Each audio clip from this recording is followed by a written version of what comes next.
Well, good morning. Good morning.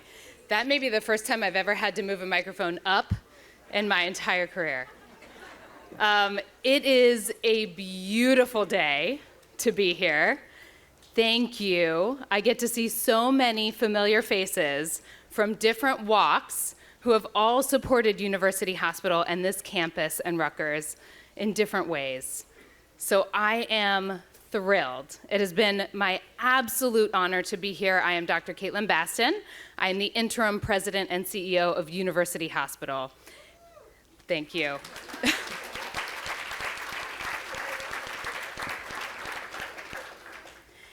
And I have the privilege of getting to stand up here on this momentous day. But I want to be clear. This is the work of so many people who have dedicated themselves to getting this across the finish line, to getting us to where we are today. Many of those people you will hear from today, this morning, but many of them you will not. Many of them are not in the spotlight, but are working tirelessly behind the scenes to make this a reality.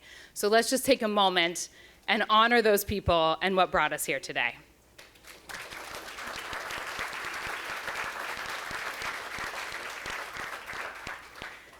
So, of course, we're here to break ground today. We have quite the lineup of folks that you get to hear from today because this is a momentous moment. We're not just celebrating a construction project, right? We're celebrating history here today. We are making history. We are building what, of course, is bleeding mission into this city, a hospital that has done that for a long time. But we're building more than that. We're building innovation. We're building world-class healthcare and education that is here in this city in Newark.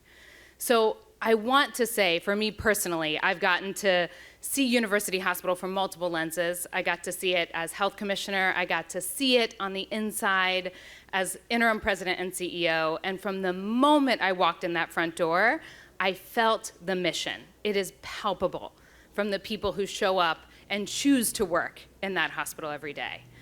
But it is an honor to me because this hospital clearly is more than that to the people of this city. It is a place of healing. It is a place of hope. This hospital is really a lifeline and should remain that way in this city. So thank you to everybody who makes that a possibility every day. And we're going to hear now from a man who can represent that feeling and that history better than most. A man who has been here and really brings the history of this building to life. Mr. Junius Williams, who was the co-chairman of the negotiating team who authored the medical school agreements in 1968.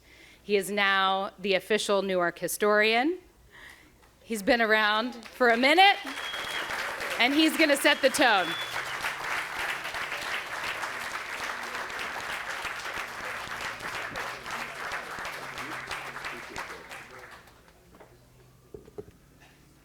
Thank you and good morning.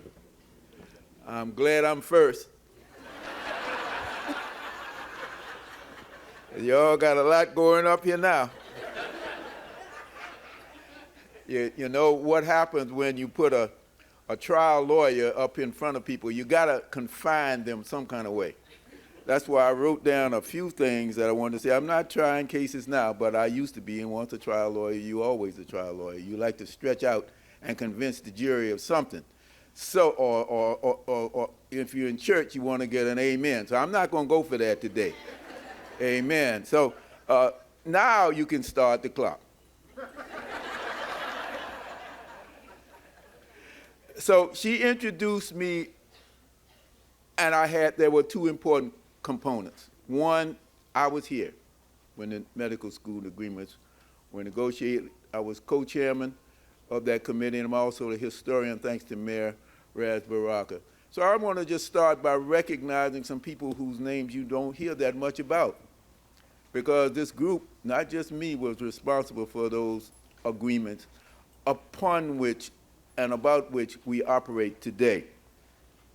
First, there was the leading star for the protest against the medical school at that particular time, and that was Louise Epperson. also a man named Harry Wheeler. They were both with the Committee Against Negro and Puerto Rican Removal. Now, just for a reference, Louise's house used to be about 2 blocks that way. Then there was a man named Joe Brown, who was a deputy of mine at the Newark Area Planning Association. We were the 2 people representing Napa. Joe was also the head of BOSS, the Black Organization of Students at Rutgers at that time, and our office was also that way about 3 blocks. And you had a man named Oliver Lofton, attorney Oliver Lofton, Newark Legal Services Program. Later on, went on to become a very famous and established attorney in his own right. And we had Reverend Horace Sharper. He was representing George Richardson, who was an Assemblyman, George Richardson, with the New Frontier Democrats. Then you had other people who weren't on the negotiating team, but who were very important. People like Gus Henningberg. And then there were the architectural and planning students at Yale University who designed an alternate plan for this medical school and showed that what they wanted to put on 150 acres could be done in 17 acres. And then you had lawyers from the NAACP Legal Defense Fund who filed charges against the housing authority because there just wasn't enough people, there wasn't enough housing to put people in this. All of that was the climate in which we were doing. So I just want to honor them because you don't hear too much about those people. We got to take care of the ancestors.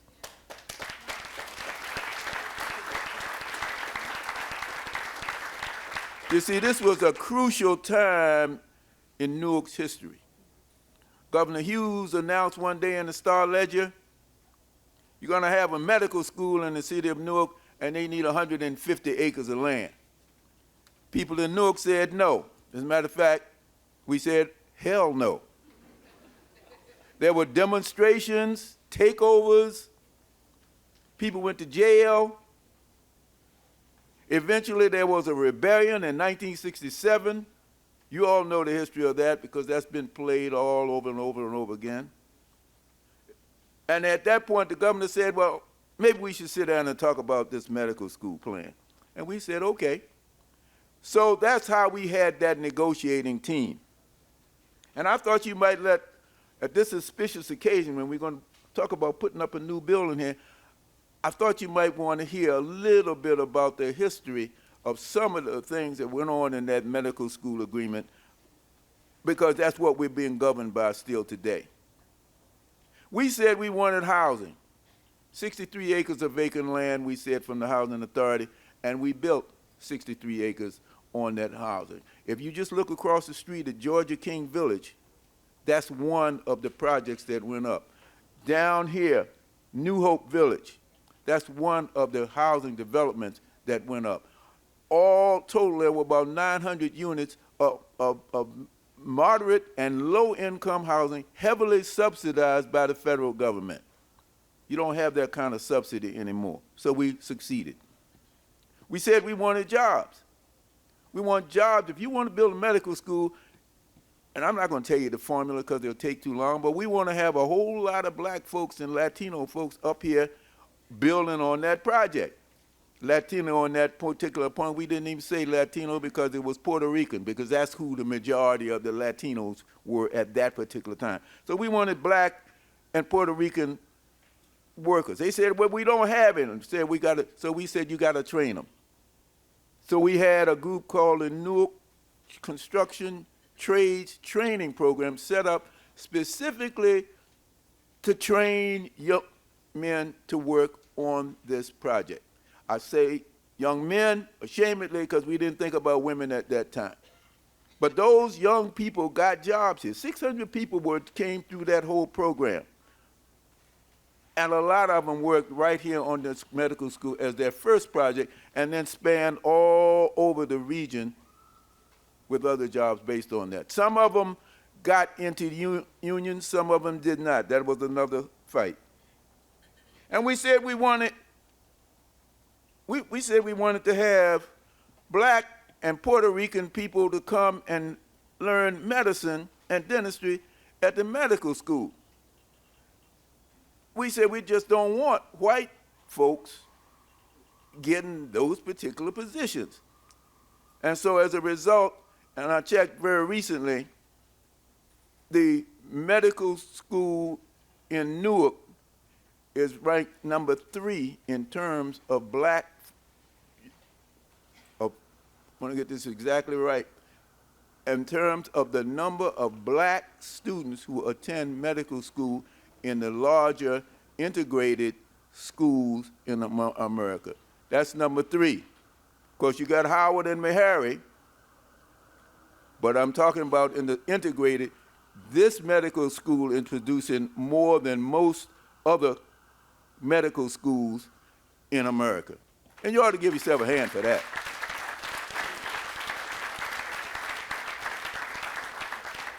And the final thing I want to talk about here before I sit down, we said we want you, medical school and new hospital, to take over responsibility for the health care of the citizens of Newark.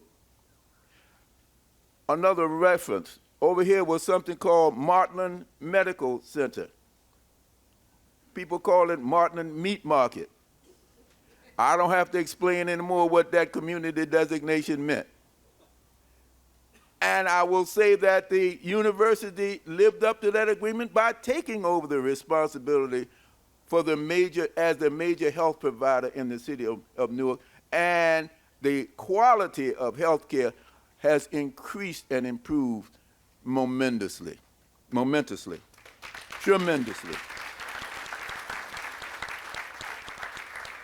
So it's within the context of that partnership that developed, very contentious at the time, that's an ongoing partnership. It's going to be a never-ending partnership. Those were the conditions upon which the medical school was invited to come and be a part of this family, of this organization. We don't have the same people who are on that negotiating team because I'm the last man standing. Everybody else is gone. But we have other defenders who are involved with the process of making sure that we understand that the medical school and the things that are built have to inure to the benefit of the people who live here, chief of which is our mayor, and other organizations who have taken our place. Nothing stays the same, everything has to change.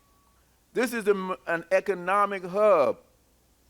Newark Alliance says this is one of the economic hubs in Newark, along with Newark downtown, with the Performing Arts Center and out at the airport. This is an economic hub here. So whatever happens economically has to help us, as we said 57 years ago.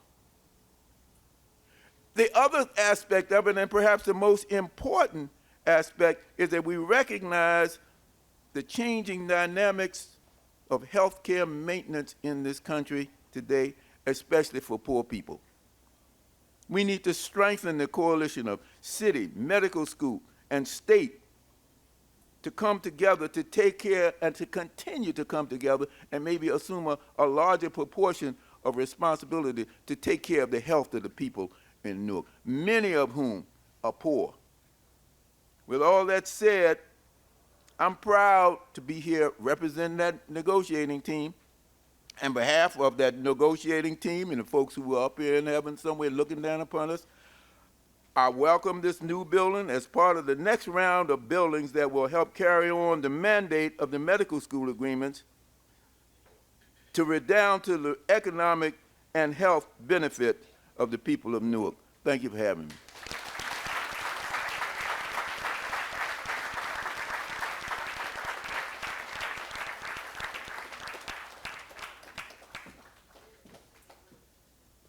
Thank you.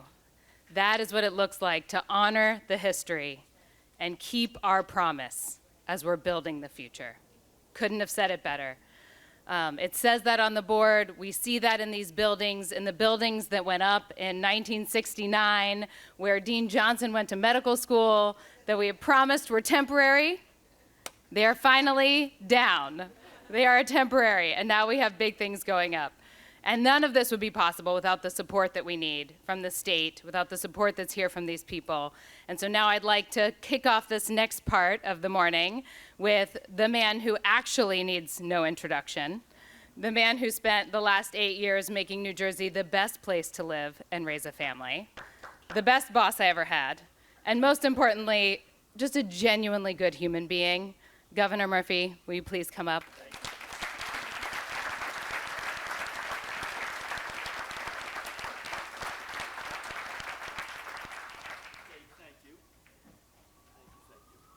Thank you. More on Kate in a moment. What a day. I have two apologies. One is I had a medical procedure yesterday, so I had really good remarks that I can't read. So you're going to have to assume that some of this I got by memory. My wife reading the remarks to me. And secondly, I think you're accommodating me in a big way, Kate, because I'm speaking early. We're going to do the shovels, and I'm going to sneak out. Speaking early is a mixed blessing for me. Obviously, I'm going to miss a lot of really good remarks. But you put me behind Junius. And there's not a thing I can do to remotely touch this guy's magic. And let's hear it one more time for a dear friend.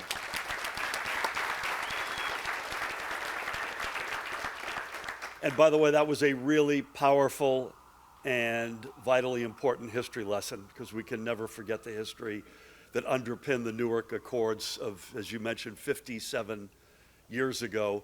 This entity is a very unique entity. It obviously is born out of those accords. It is the only hospital in our state that the state controls, if you will. And it is the only hospital that is explicitly for the community that it serves. And I think all three of those make today an even more important moment.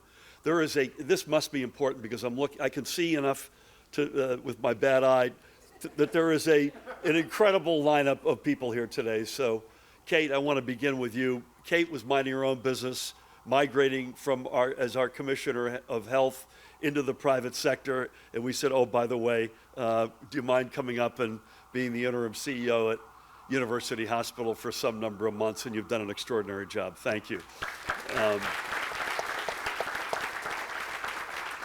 And to your whole team, and Tanya and Joe and the board members who have done an outstanding job, senior staff.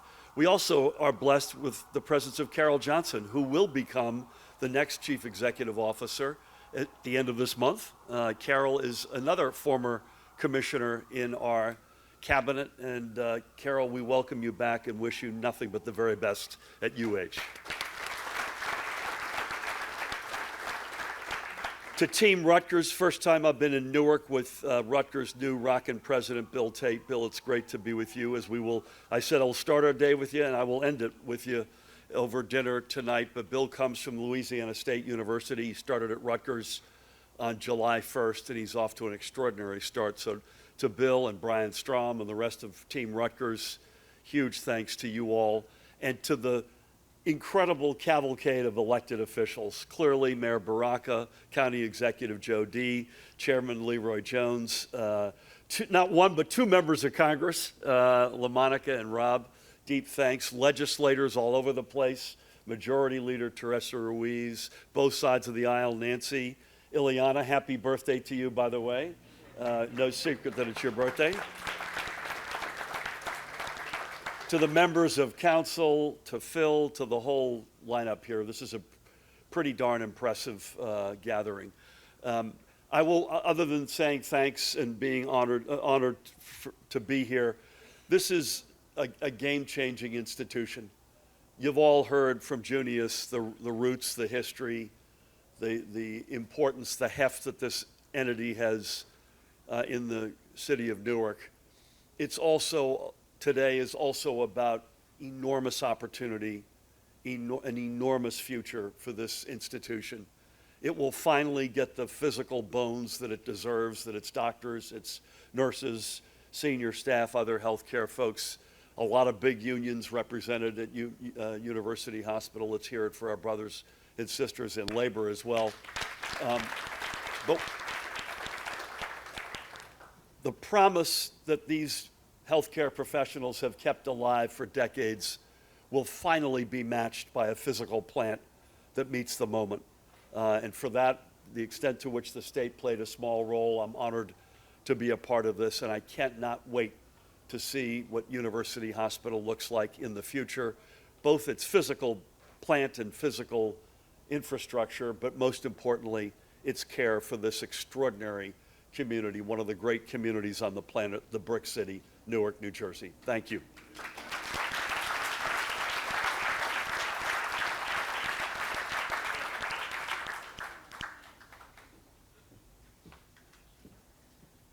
Thank you, Governor. If we could take this minute for the speakers to come over to this side of the stage, and we're just going to go out and do the groundbreaking. There are clear walls. I think hopefully people will have a view, but if everyone else could please just remain seated while we do that, and then we'll go on with our program. Thank you.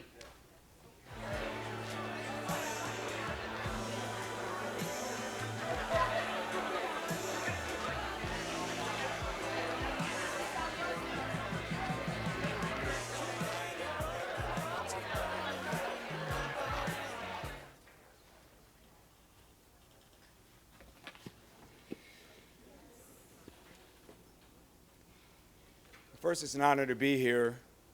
The governor's gone, but I wanted to say to him, to Mayor Baraka, Congresswoman McIver have already welcomed me to the Newark area, and I really appreciate it. It was heartfelt, great conversations. Like the governor, I have a really well-written speech. However, I am not going to deliver it, largely because of your remarks about history. I think it's important that we pay attention to history. And in fact, I was reminded of my youth when you were talking. When I was a boy, my mother and father used to have Ebony magazine in the house. It was a mandatory read. In 1965, in Ebony magazine, James Baldwin said, "The great force of history comes from the fact that we carry it within us, are unconsciously controlled by it in many ways. And history literally is present in all that we do." And if you don't understand that in the context of what's happening here today, then you've missed the mark. Now, I'm an epidemiologist, and for me, a groundbreaking brick and steel is a blueprint for something far bolder than buildings. We're here to tear something down, literally. We're here to tear down disease, maladies, illness of every single type. We owe it to the people who were in your remarks. We owe it to, like literally, we owe them that. It's not like we're doing something fancy here. We owe some folks this. Right now, too many people carry the burden of disease, and in disproportionate fashion. My fancy speech tells me everything I know as an epidemiologist. There's disparity with respect to health, and every single way you think about it as an epidemiologist is socially determined. It's socially determined. We act like, oh, my grandma got sick. Grandma got sick because she doesn't have what she needs. She is not living in a way that those folks who were sacrificing in the past would have expected. It's called the social determinants of health. It's really, really clear. So we're building something here because we want to tear something down. Now, I want to say something to you all as president of Rutgers University, and this is a Newark remark. Newark, now remember, I'm going to tell you, I'm from Chicago. Newark, and that means I was born in the cradle of the Big Ten. Okay? Now I'm going to close my notes here. I'm going to help you understand what that means. When you're born in the cradle of the Big Ten, you embrace a Big Ten school. You say to yourself, I'm a Michigan man, or I'm an Illinois man, or an Illinois woman, or I'm a Michigan State woman. You make a decision about which Big Ten school you are going to promote. That's what you do, am I right? My children learn dun, dun, dun, dun, dun, dun. So I was a Michigan guy. My grandmother was an Ohio State person. We sat at the TV and combated when they played the game. Now, why am I telling you all that? Newark has a Big Ten law school sitting right here. Do you embrace it as a Big Ten law school? Newark has a Big Ten business school. Do you embrace it as a Big Ten business school? Newark has a Big Ten medical school right here in Newark. Do you embrace it as a Big Ten medical school? See, it's always a caveat. Always somebody say, but if. You have it already. It's not a but if. You are a Big Ten environment. You have a regional campus ranked as one of the highest in social mobility in the United States of America. Top 10 in social mobility. Now, it's 1.4 miles, they told me, between that campus and here. We have a responsibility. We're building something here. And I talk to you, Mr. Mayor, I'm not talking out of turn. We need to leverage that, build that out, and this is going to be a Big Ten city. I'll see you all soon.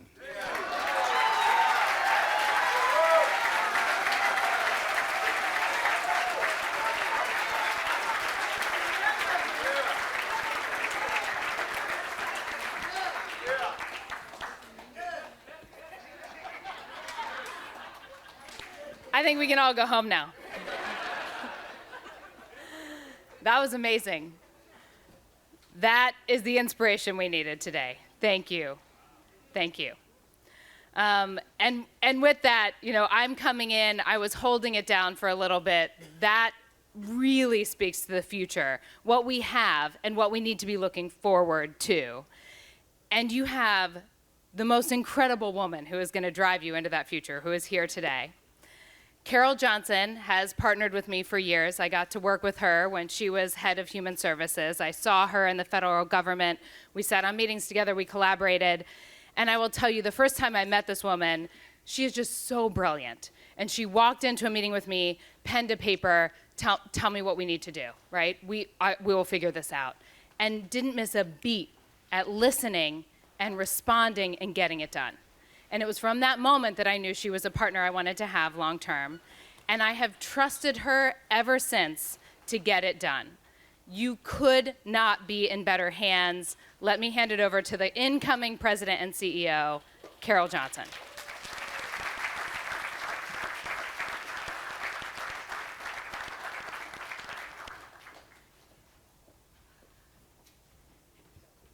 Thank you so much to Dr. Bastin for her incredible leadership, both here and throughout the state of New Jersey. If you know someone who is in substance use disorder treatment, they're probably there because Caitlin built a program to get them there. So we are so fortunate to have had her leadership here. Thank you to the president for his inspiring remarks. I feel like that was my mission statement, and the job ahead of me is to deliver on the commitment you just laid out, and together we will do that here at University Hospital. I'm really humbled and honored to be here today as we break ground on the next chapter of the incredible partnership between University Hospital and the Newark community.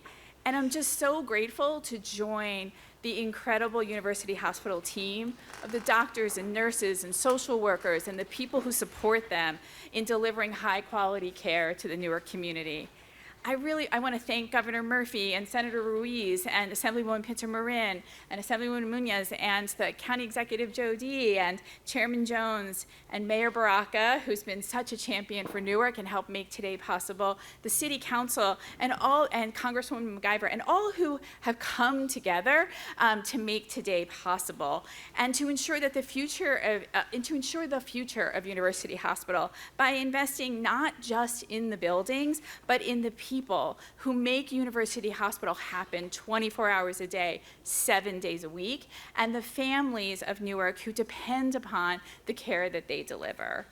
You know, my commitment in taking on this new role is to the patients and the caregivers who count on University Hospital to be here for them. And I thank the board of directors and our chairwoman, Chair Freeman, and for their support and service, and Rutgers for their partnership in the work that we will do together.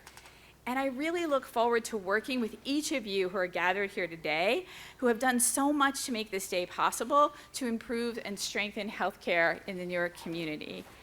I'm really excited to be joining University Hospital at a time when the buildings and facilities will match the quality of care that the team has been providing every day. You know, I've spent my career focused on expanding access to the best healthcare for the people and communities who need it most, from expanding Medicaid services to fighting the maternal mortality crisis to supporting the training and recruiting of new doctors and nurses and social workers to practice in high-need areas. And while we all share those goals, it is without a doubt a very uncertain time in healthcare because of all that is happening on the federal level. And the challenges of uncertain times often fall disproportionately on historically underserved communities. But at this moment, to see the leaders in this room from across the federal, state, county, and city government come together for University Hospital's future, I know there is no place that I would rather be than at University Hospital. The future of University Hospital is so bright because everyone working at the bedside and in the clinics and in the ED and everyone who supports them is mission-driven, quality-focused, and dedicated to this work.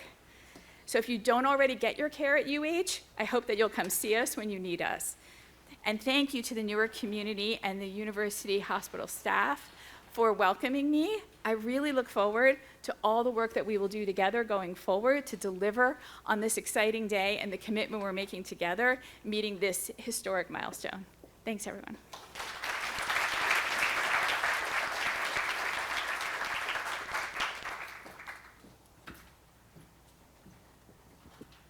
Thank you, Carol. And now we get to hear from the man who is dedicated day in and day out to that economic development that we talked about in this city, to what we will need to actually have amazing health, which is both economic mobility and great health care together. To the man who has kept me honest from the moment I started in this interim position, making sure that I am pointed in the direction we need to be pointed in partnership with this city as we build these buildings. Mayor Baraka, could you please come up?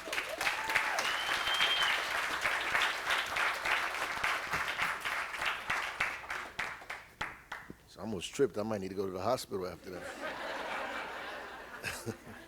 that. Lucky it's right there. Oh, it's a pleasure to be here. I just want to say thank you first to everybody that's here. And Caitlin, I think you did an awesome job putting this together. Where did you go? Did an awesome job putting this together. It was, well, all of you guys, and I think it was very gracious and wise to start us off with Junius Williams.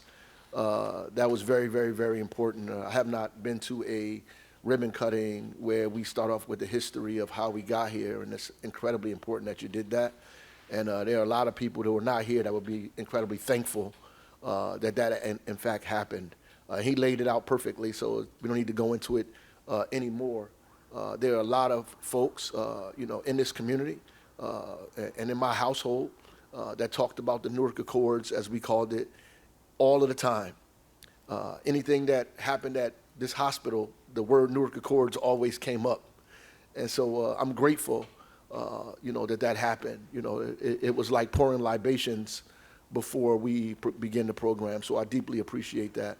I want to thank the governor. I know he ran out, but I want to thank him for committing to Newark and committing to this place, making it so we're not just investing in New Brunswick, but we're also investing in Newark, especially this discussion about which hospital or which university is better, part of the university is better. Actually, it's one university. We need to begin to treat it that way and begin to treat Newark as the hub that it is in this state. And I'm grateful and thankful that he made a decision, along with many other people, to put money and investment and opportunity here on Bergen Street in the heart of the city of Newark.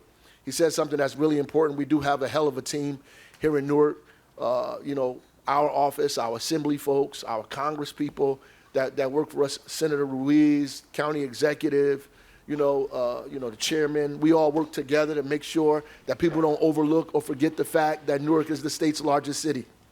And we do this every single day, sometimes separately, sometimes together. And when we do it together, there's no stopping us in terms of what we can accomplish and what we can do. And today is one of those days. So I'm super proud to be here today to witness hundreds of millions of dollars being invested in this community, being invested in this hospital, in this school, in this college. It is like we're living this process again, but we've learned from the past, so we're going to do it a little better this time as we march forward, for sure.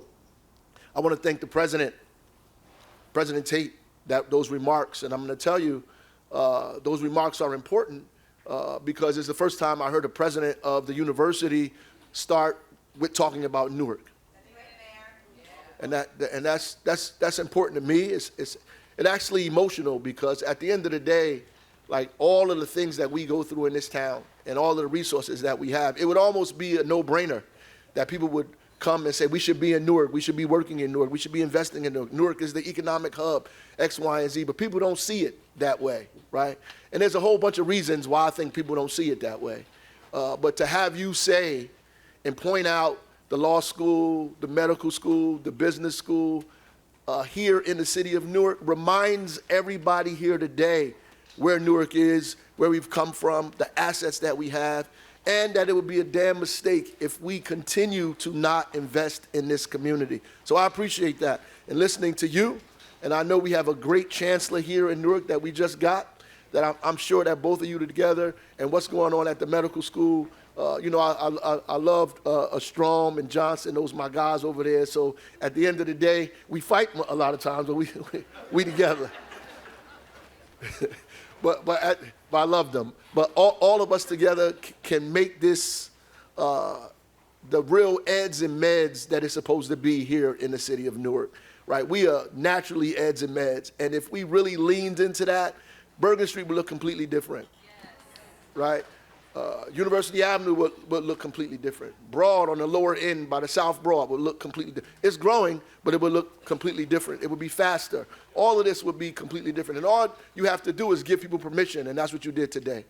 We gave people permission in the Arts and Education District to call it Harriet Tubman Square. We gave them permission to use art to build. So New Jersey Performing Arts is building out. The museum is building out. The library is doing something. Audible is advancing. Because we gave everybody permission to work together and be unashamed about working together and call it arts and education and lay Harriet Tubman on top of it and talk about all these things. So people are doing it without me. And what you did today was give everybody in this room permission to love Newark on purpose.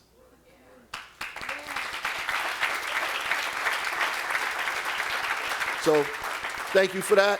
And I look forward to all of these dollars and the economic growth and economic development transforming Bergen Street. More importantly, I look forward to maintaining the #1 trauma center in this state, in this region, providing the care and the health that this community needs and that everybody else needs, and producing some of the finest doctors that this state and this country has ever seen, and using them in a hospital in Newark, New Jersey.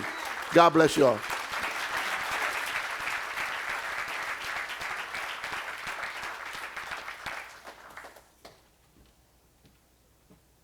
#1 Trauma Center. Thank you so much, Mayor. That is the vision. This is what we will carry forward, and it is exactly that academic medical center, that #1 level 1 trauma center that we talk about on a regular basis, the best emergency department. I hope you don't have to go there, but if you do, this is where you want to go. And I'm going to hand it over now to Chancellor Brian Strom, who really represents this, who can speak to what it is to build academic medicine. Come up here, Brian.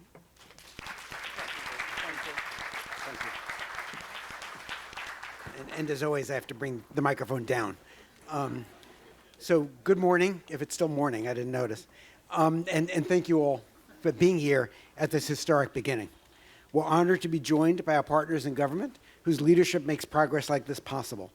Among them, Governor Murphy obviously was here before, Mayor Baraka, who we just heard from, Congresswoman MacGyver, Senator Ruiz, Senator Burgess, Congressman Menendez, Assemblywoman Hall, the Assemblywomen Hall, Pinto Martin, and Spate, and other members of the legislature, County Executive DiVincenzo, members of the City Council. I think I'm done with my talk. But today marks a major step in transforming health in Newark, for Newark, and most importantly, with Newark. This is more than a construction project, it's a commitment to the people of the city whose health, strength, and resilience inspire everything that we do. It's a promise to ensure that every person in Newark and across New Jersey has access to world-class care right here in their own community in Newark. This development, which going on behind us and on this site, creating new parking and ambulatory care facilities on 12th Avenue, is a step in a broader vision to modernize and expand the Rutgers Health and University Hospital campus.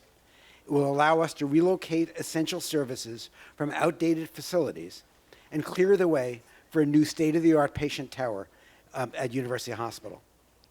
Simultaneously, we're also advancing a project now underway to modernize the Medical Science Building, which is the academic heart of New Jersey Medical School and the School of Dental Medicine, and a vital part of our shared campus. At its core, these projects, though, are about people. It's about expanding access to care, improving health outcomes, and supporting the well-being of the Newark community. It's about revitalizing a critical healthcare corridor in the heart of the city, as we heard about from the mayor, in a neighborhood that has long deserved this investment and attention that we bring today. Rutgers Health's mission is to improve health for all people.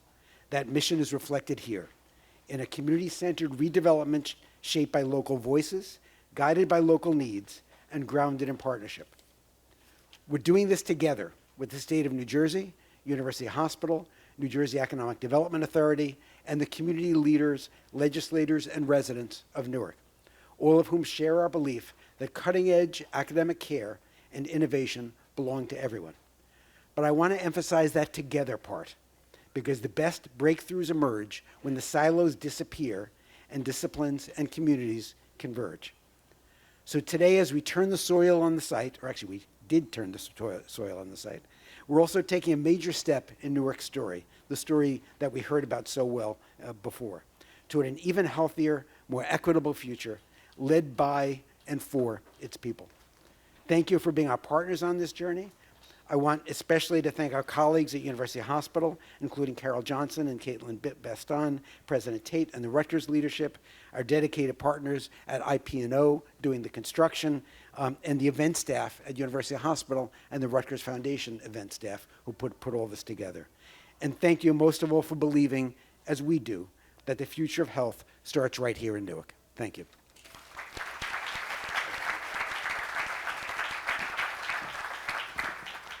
Thank you. Y'all are troopers. We have a real lineup today, but we're about to hear from some federal partners, and I just feel so thrilled that we have them here today. So I am now going to hand it over to Congresswoman MacIver. I know you're going to say it. Well, whatever we need to hear this morning, you're going to say it. So thank you. Please come up, representing the 10th Congressional District. Thank you for being here.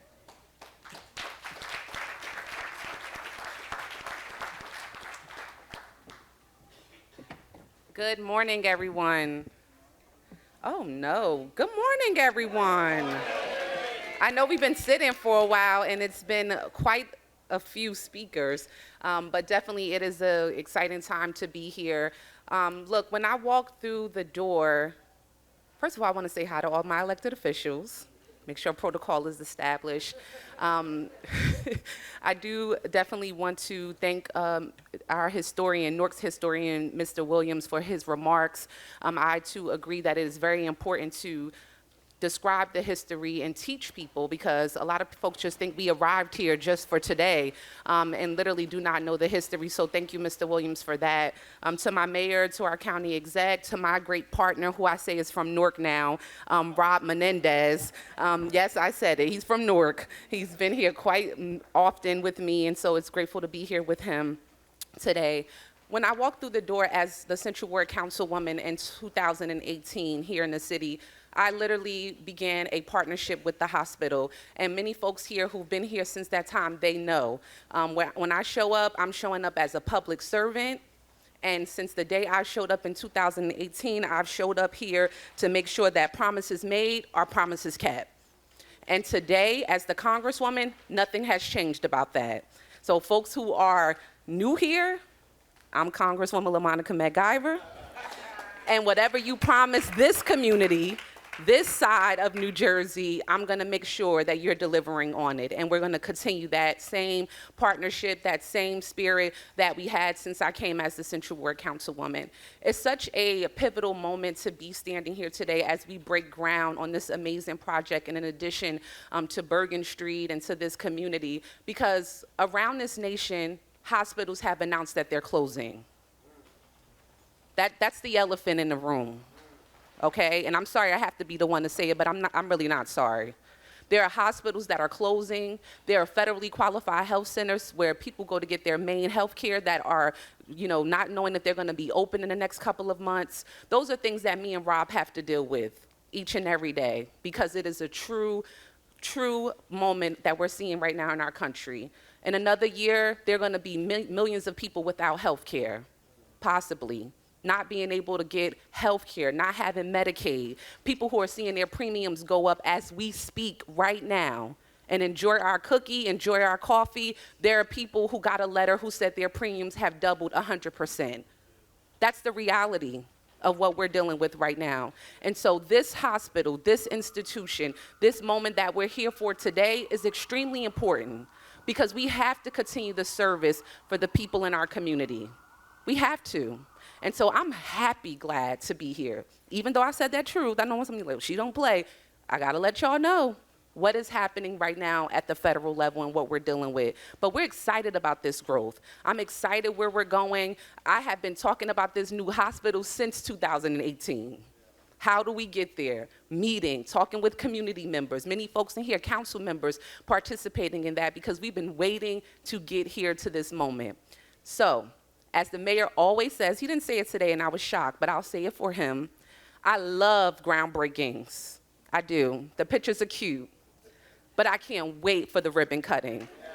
So, as President Tate said, I will see you all back here for that ribbon cutting. Thank you all.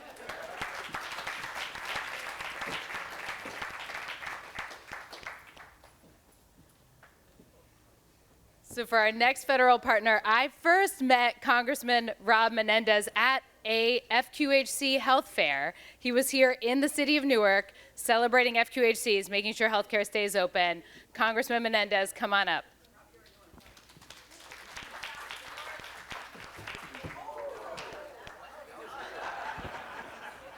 I was just testing to make sure y'all were paying attention. Good morning, it's good to be with all of you. Mr. Williams, you still practicing law? I may have a lawsuit I got to bring against the hospital. Everybody's talking about treatment. I just want to have a good trial attorney on retainer. Caitlin, thank you for all that you've done. I remember when we were here for Federally Qualified Health Center Week. Thank you for your leadership on so many important issues here in the state. Carol, I wish you the best of luck moving forward and leading this hospital. Mayor Baraka, thank you as always for welcoming me to Newark. County Executive Joe DiVincenzo, an incredible leader for the county. You know, I am a Hudson County boy, but it is an incredible privilege to represent Newark. The folks here did me a good service. They sat me between LaMonica McIver and Senator Ruiz, which is basically how I do all my Newark politics and government. I just listen to whatever they tell me, and I am but a vehicle for all their hopes and aspirations. So, but let me just tell you all, you have an incredible fighter in Washington, LaMonica McIver. I can't tell you how challenging these times are in Washington. And you have someone who's carrying an immense weight right now, and every day she shows up with grace, with determination to fight for the city that she loves. So LaMonica, thank you for, as always, for having me to your incredible city. And listen, she hit the nail on the head. This is a great day. It's a privilege to be with all of you. I look forward to the ribbon cutting. But there are an immense amount of challenges that we're having in our healthcare industry, not just in New Jersey, but across the country. The largest cut in Medicaid's history, the defunding of Planned Parenthood. You're pairing that with cuts to SNAP, to food security in our country. How are we going to create healthier outcomes for people across this country? That's the question I ask myself every day. I know LaMonica does as well. And that's actually why we're able to be here today, because we won't open the government back up until we create more health care solutions for the American people. We know that we can get there. President Tate talked about we have the data, we have the information, we have the science. We just need the will to deliver health care to every community in New Jersey, every community across the country. We have to have that will because we have the science, the data, the information we need to deliver it, but collectively we need to join together and say we cannot allow our communities to struggle any longer. We cannot allow health disparities to continue to exist in the wealthiest country in America. And today is an investment in Newark. It's an investment in those tomorrows with greater equality for all Americans. That's what joins us all together, and it's a privilege to be here with you today. Thank you all so much.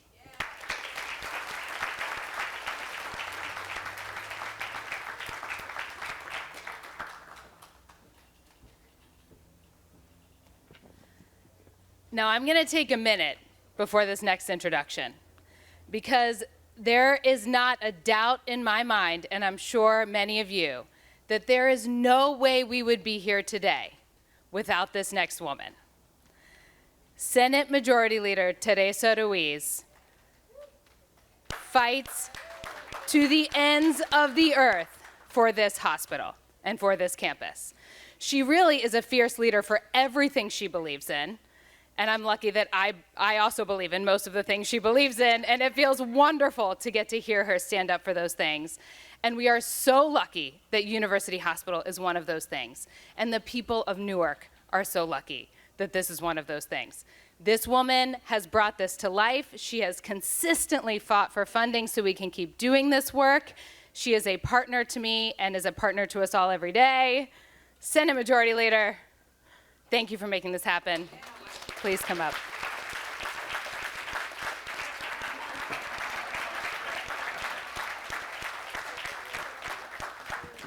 For once, I was glad that you were talking before me, because that would have been me eating the floor. Good morning. Is it morning still? Good morning, everyone.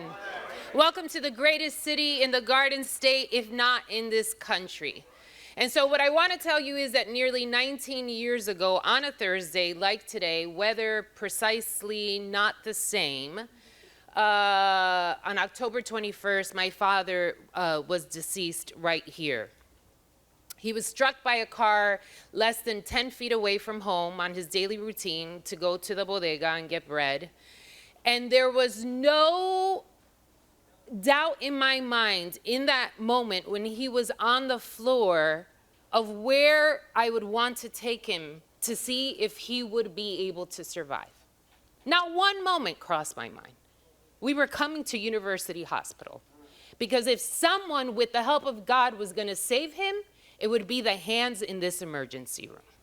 That is what consistently this place has done.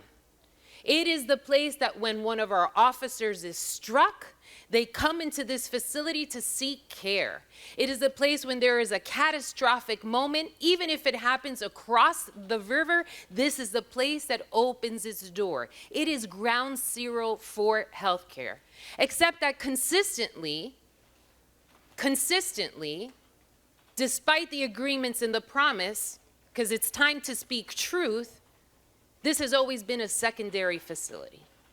It has been primary in its purpose and in its power and with the people here in the city, but it has never kept its promise. And the truth is that today that we're celebrating a moment in time that we are beginning to rebuild, because when the medical school was separated, it chipped away. When other institutions got premier hospitals and we had to consistently beg for facility money, this institution was chipped away. When there are conversations about whether we're going to make an investment in the city or not, if it is not for the standard bearers in this first row protecting Brick City and standing up, this institution gets chipped away. But what I am most proud of is that today we are being held accountable, everyone in this room, because we're not going to put a shovel in the ground and then wait another 10 years before someone will schedule their surgery here. Because see, that's what happens. Emergency, you come here. There's no other place you want to go to. But if you have an opportunity to schedule your services, you're going to go somewhere else, and that's fair. Have you walked through the hospital? When you see wires sticking out or bracing for flooding in the hallways with a rubberized system into a garbage can because it is crippling on itself. When mothers are giving birth and they are nursing their daughters and sons, even though this has a baby-friendly designation, which is rare to get in the country, and they have it through 2028. Mothers don't have the privacy in those overwhelming moments, and kids are almost sitting next to each other head to head. When a woman comes into this facility and gives birth, which is the greatest miracle of life, that she cannot get up and take a shower in a private facility. That is what we're uncovering here today.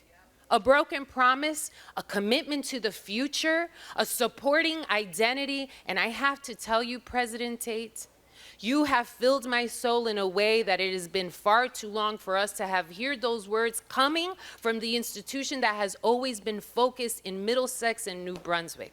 Thank you for understanding identity. Thank you for understanding humanity. Thank you for recognizing that this groundbreaking is much greater. It begins to create the catalyst, and to the lecture that Junius Williams was giving us, it begins to deliver on those promises. When a new facility rises from this place, then the economic development begins. Then the infrastructure continues to grow out. I was tired of hearing the county executive for decades, when are they going to move the trailers? When are they going to move the trailers? When are they going to move the trailers? Because if anybody knows in Essex County, we put a shovel in the ground. First you give us the check. Then, that was a joke.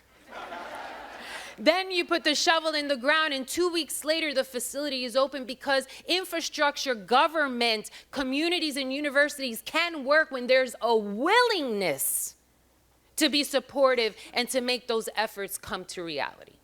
And so I have a debt of gratitude to Governor Murphy, who on every Monday morning, right before the budget was going to get struck, via text message with my partners, Eliana Pintor-Marin and Shanique Spate, saying, Gov, we need you on the horn, because university is not in the budget.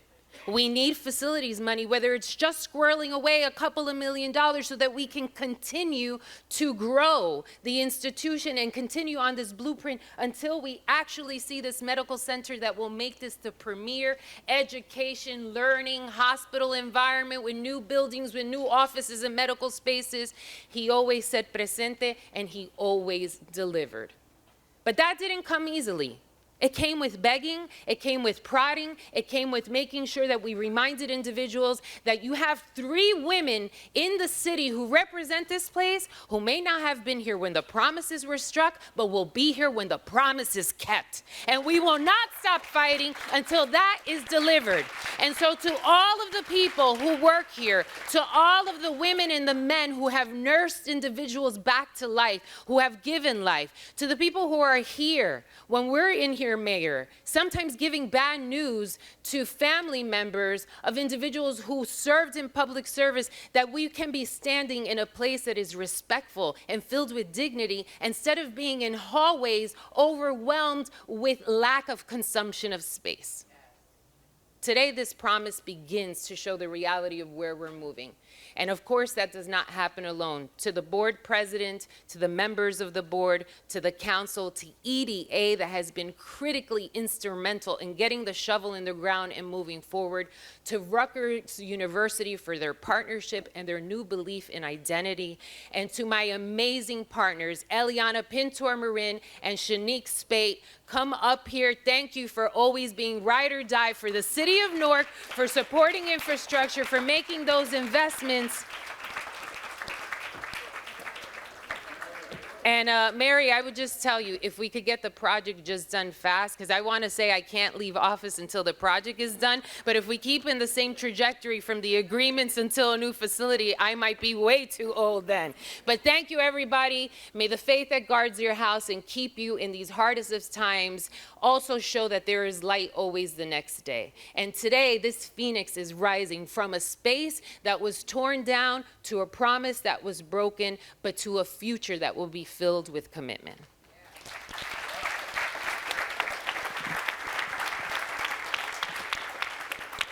Good afternoon, everyone. One thing for sure, our district hates to speak after Senator Ruiz, because she does. I know, like we have to have our notes. She just go right off the top of her head, her hip. So thank you, Senator Ruiz. It's just a pleasure to be here on today. I was born right across the street in 1978 at Martland Hospital, so I'm a born Newark bred, born resident here in the city of Newark, and I do not plan on leaving. One thing's for sure, for the past couple of years, we've been going down to the state advocating for funding for this hospital, and today I stand here with a grateful heart that is actually about to happen.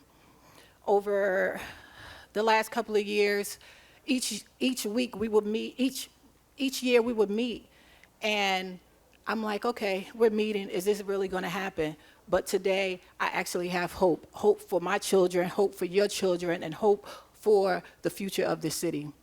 To our mayor, to our county exec and Chairman Leroy Jones, who fought with us this year to make sure that we got this money here for this hospital, thank you so much. To the leadership that continues to do the work here at this hospital, thank you so much for all the great work that you continue to do.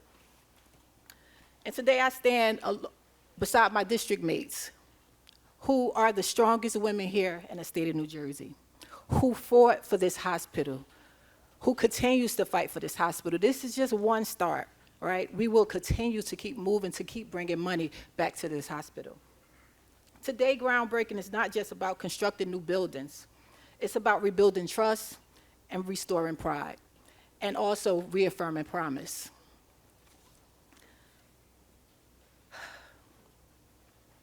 In communities like ours, the Black and brown communities, we are often forgot about when it comes to maternal health, health equity. Oftentimes we are overlooked. But today, I actually have hope again. Rutgers Hospital is not just a hospital, it's a part of Newark's history. It was built on promise that the hospital medical school and the partners will serve the community, respond to the needs of the community, and stand as an anchor of hope, health, and opportunity. And guess what? That promise still matters, and today we are keeping it. I'm grateful we are finally here making this huge step forward for our community, one that truly deserves the very best and the very best facilities. Thank you so much.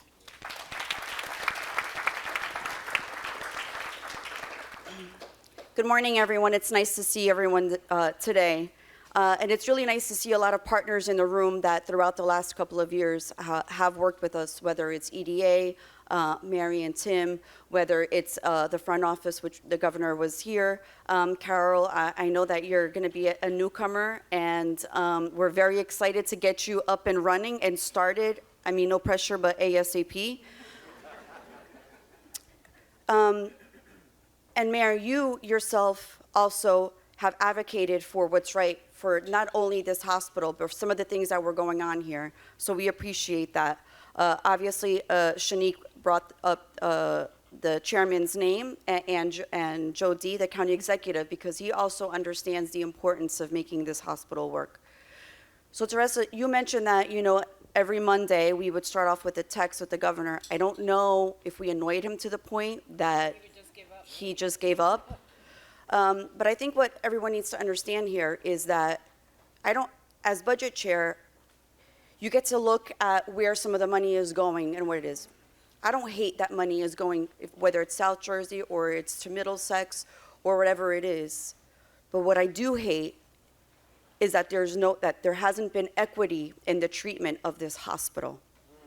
That there hasn't been equity of when we had to have. Before, Carol, I can't even count how many CEOs have been part of this hospital. I got elected at the end of 2013. It's shameful. It's embarrassing. And that it got to the point where we finally were able to,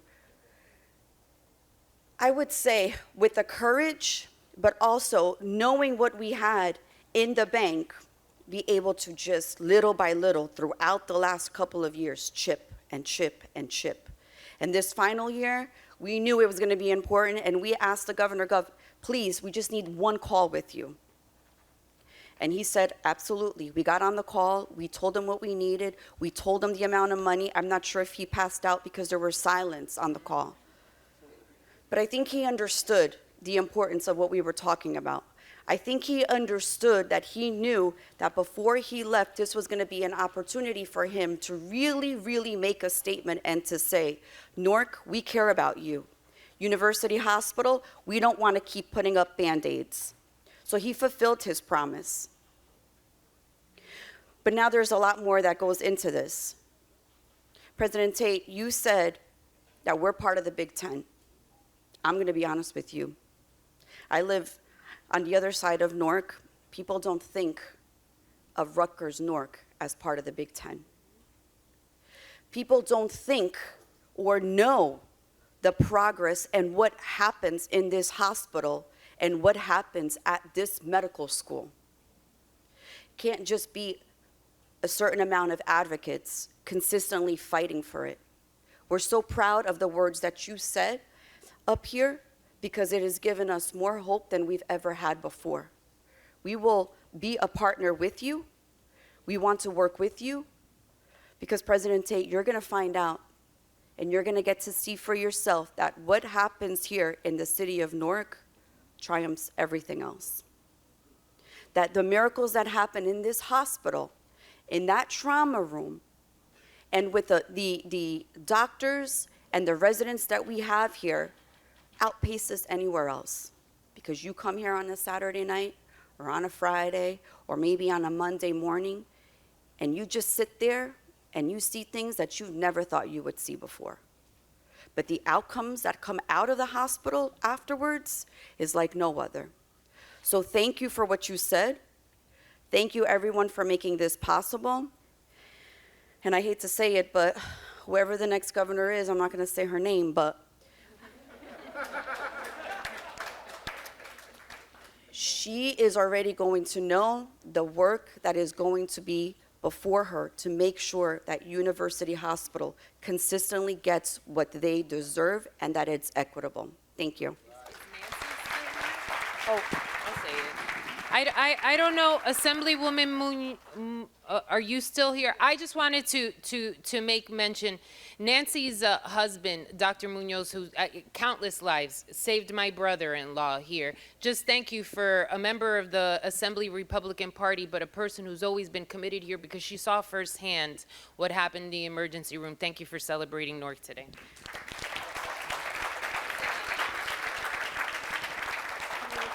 Nancy, thank you for being a partner on the Budget Committee, because when it comes to University Hospital, you always make sure that I don't even need to touch that issue, that you have it covered, so thank you. And Senator Burgess, I know she is here too. Thank you very much, because I know you sit on the Senate Budget Committee, and your work and the things that you always help us bring to the table, we appreciate you truthfully.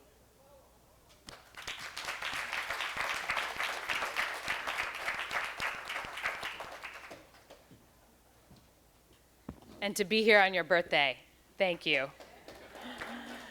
I've been on the other side of that budget microphone, and I have to say, absolutely, thank you for doing it.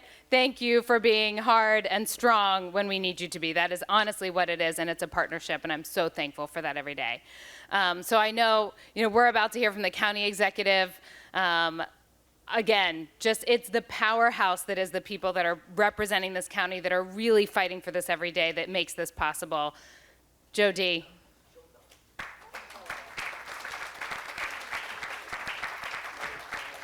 Thank you. Hey, Mayor, Julius Williams, when he talked about the history, he made like it was so easy. He introduced the people. That man's one crazy man, Julius. And that's the only reason I got it. You can sit up here and say what you want, but it wasn't as easy as you said it was. It was a lot of people that made it happen. And Caitlin, you said something about Senator Ruiz. Well, she's been with me since she's 21 years old. Now she and her 3 colleagues and all the senators in Assembly, I want to thank them. She knows what has to be done, and she gets it done. And she means well. She's got a big heart. Caitlin, thank you. Mary Maples, I don't know if you left. Thank you to our new, oh my God, Carol Johns. I want to thank you. But the only thing I used to ask each CEO, when Teresa used to say to me, this one wants to meet with you, this one wants to meet you. So I meet with them, and the question I ask, are you going to stay, or are you going to use this as a stepping stone? So I asked you, Carol, the same thing when you came to see me, because you have to be here, you have to be committed, and you have a great team here at UMDNJ. Being somebody raised from the city of Newark, I couldn't be more proud today. This hospital is in Newark, yes. But Essex County is very proud of this. The state of New Jersey is very proud of this. This is hospital, when it's done, it's going to be for everyone, from Newark all the way wherever people need help, because the trauma center comes here, it saves a lot of people's lives. Thank you all very much.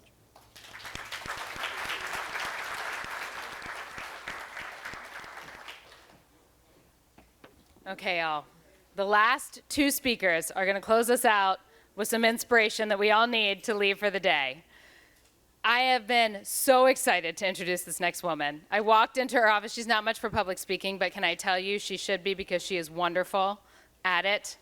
I walked into her office and asked her to do this for me today, because people of this city need to know that our CMO, our Chief Medical Officer, was raised in this city. That our CMO is one of the kindest and most brilliant women I've ever worked with, and she has a story to tell. So Dr. Iris Herrera, will you please come up here and tell that story?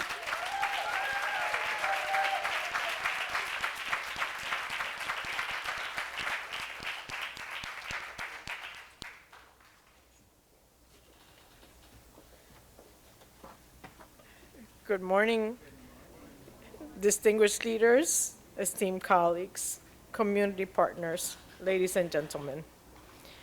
It is an honor for me to be here today to witness this momentous day. It is an emotional day for me.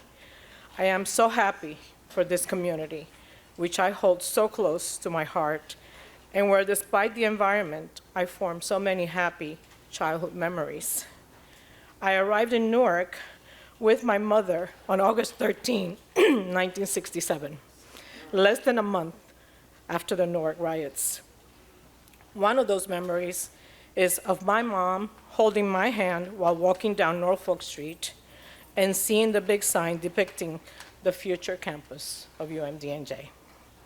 My high school is right down the street, St. Vincent's Academy, and I have been a faculty of Rutgers for 21 years. Even with all of that, I could never have imagined that I would be standing here serving as the Chief Medical Officer of University Hospital, much less that I would be here where the temporary buildings where I used to buy my medical school books would be demolished to make way for these buildings, which will be enhancing the opportunity to continue the care and education we provide. At a time of such uncertainty and anxiety, a time of fear and hatred, especially for many communities like the one we serve, this moment gives us hope for the future. I'm not sure why my mother was thinking when she was immigrated, but I know that she represents what most of this community stands for: hard work and the opportunity to better themselves and provide a better future for their families. I am grateful for the opportunity to serve this community, where so many people from diverse backgrounds come to live, work, seek healthcare, and get an education.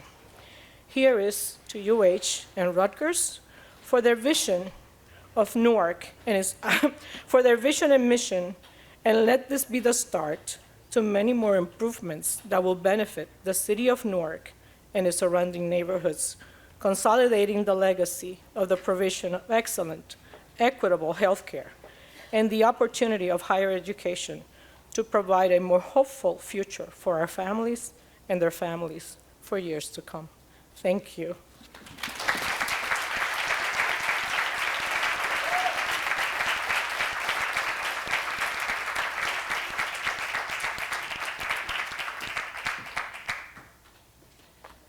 To close us out this morning, we have a woman who has dedicated 11 years of her life to this hospital, who has seen this hospital through that transitions of CEOs and made sure there was a stable voice, who is consistently out in the community talking about the hospital and making sure that it has the support it needs. To our chairwoman, Chairwoman Tanya Freeman, please come up and close us out today. Thank you.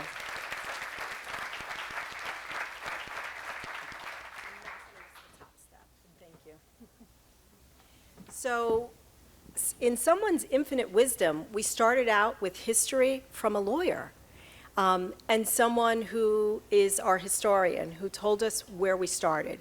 And we're ending with a lawyer, so dangerous for you to bookend the lawyers, because I still litigate and I bill at increments of 1/10 of an hour, so I could talk for a really long time. But what we heard today was our history. We heard legacy. We heard about promises. We heard about promises broken and promises kept. And when I look out, particularly in the first couple of rows here, I see folks that have held every leader that has sat in a seat at University Hospital and every person that sat on the board accountable. I know when my phone rings and it's one of our elected officials, typically something has gone wrong and they're saying, fix it. We've heard about this land, the land that we're standing on, and how that new tower and the towers that are coming are really part of the promise that was made to the people in this city. And while I wasn't born here in New York, in Newark rather, I'm a transplant from across the Hudson. I've been here for 35 years, and my career has touched the city of Newark since 1993. I've been somewhere here in the city of Newark. And Caitlin, you said 11 years.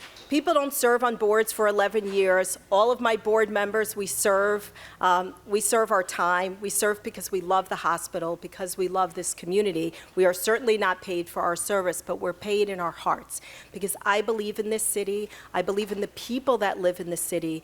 I believe in this institution.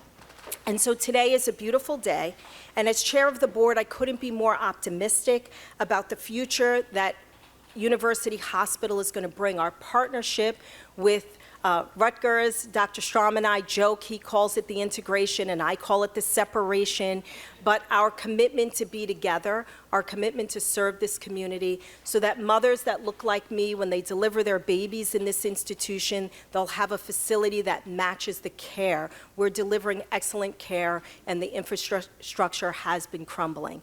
So this hospital belongs to the people of Newark. And this groundbreaking is a promise to our community, a promise that we are here for you, that we are growing for you, and we're going to continue to serve you with the excellence for generations to come. And I am grateful to close you out for the day. We're extraordinarily excited about what happened here today. We broke ground for knocking down all the trailers that used to be here, the temporary buildings from almost 60 years ago, and they will be replaced now with the first of a series of buildings that will make room, a parking garage, a office building, a medical care office building for ambulatory care, and that in turn will allow the existing buildings across the street to be knocked down and be replaced with a big bed tower. So this is the beginning of the very large renovation of University Hospital. Great day, everybody. I am Councilman Dupre Kelly of the Great West Ward in this great city of Newark, New Jersey. I'm super excited today, and I'm super excited because behind me is a building that I was born in, Martland Medical Center. And now it is a school for Rutgers. But more importantly, we are across the street where the trailers used to be up on Bergen Street. And if you're a true Newarker or if you pass through Newark, you remember these trailers here, right? With the promises that a medical center, a new hospital will be built in our city. But guess what? Promise kept.